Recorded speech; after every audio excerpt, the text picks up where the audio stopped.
All right, hello everyone, and today was week one of the NFL season. We had the Bears play the Bengals. I'm a Bears fan, so I'm happy with the outcome, but I'm not gonna just go super biased on this video. So let's explain what happened. So the Bears got off to a good start. Andy Dalton, the Bengals are amazing. I love them as a team. They're really good. I'll give them that. Super talented on defense, super talented on offense. But Andy Dalton threw a pick to start the game to Charles Tillman. The Bears are the Bears, you know, they're gonna that's what they thrive off of. They'll give up the big play as long as down the line they get the ball back somehow with takeaways. So I expected picks, I expected a fumble or two, and the Bears got what they got, you know? The Bears, even though they play amazing defense, they still give up a lot of yards. I mean, Andy Dalton threw for like what? What did he throw for? Like almost 300 yards, and AJ Green tore us up. AJ Green is a freaking thug, by the way. And so they did good. They did good. Andy Dalton did great. Then Jarvis Green also did alright. You know, nobody really. Forte didn't even run really good, but as a whole, the Bengals did really good. I predicted the Bears to win by 10, like 27-17, something like that is what I predicted, but 24-21 was the end up result. Offensive line looked pretty decent for the Bears, considering they had like Geno Atkins and some really good defensive linemen. I'll take it. We played a pretty good game. I'll give it to us. Jay Cutler, you know, he's iffy. I think he can make any throw any quarterback in the league can make, but he's just really Brandon Marshall happy, I guess you could say. He loves to throw to Brandon Marshall and Brandon Marshall only, is what I think. Even though Alshon Jeffrey's there, Martellus Bennett's there, Earl Bennett's there. They just need to develop, you know. I still think they could be great. They just need to prove it so Jay Cutler can trust him. Matt Forte only had like what 50 yards I think, but he did pretty good with pass blocking. And yeah, I mean the defense did what they were supposed to do.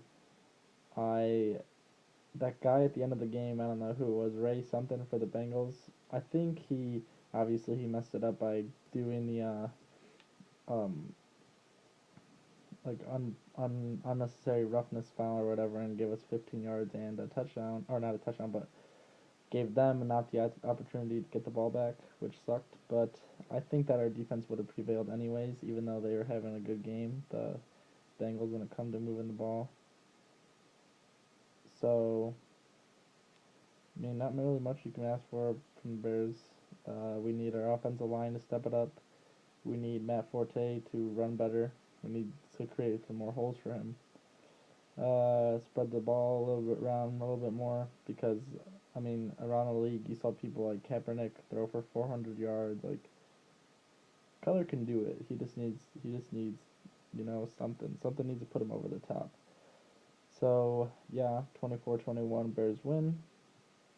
An amazing game. A lot of people predict the Cincinnati Bengals to win the Super Bowl or go to the Super Bowl, which is crazy, even though they are a really good team. But the Bears' problem was last year is that we couldn't beat good teams. We could beat sweet, we could beat the freaking Lions or something, like just crappy teams we could beat. But when we played a good team, we would get manhandled. So it's a very nice sign seeing the Bears beat a good team that was predicted. That's been to the playoffs the last 2 years. That's really good. Makes me really happy. Um, our defense looked alright when it comes to like middle linebacking and whatnot. Some good plays from Jim Anderson, some good plays from Briggs. Didn't really see much of DJ Williams.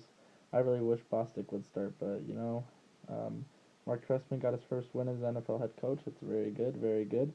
His offensive line looked pretty good. You know, he made that fourth down call. He was like, "Go for it, let's go for it," and he got it. That was his first big call as a coach. So Robbie Gold hit that 58-yarder. Devin Hester didn't get really touch the ball. But all around, I think it was a good win, a really good game. So, yep, that's it. See you guys next week.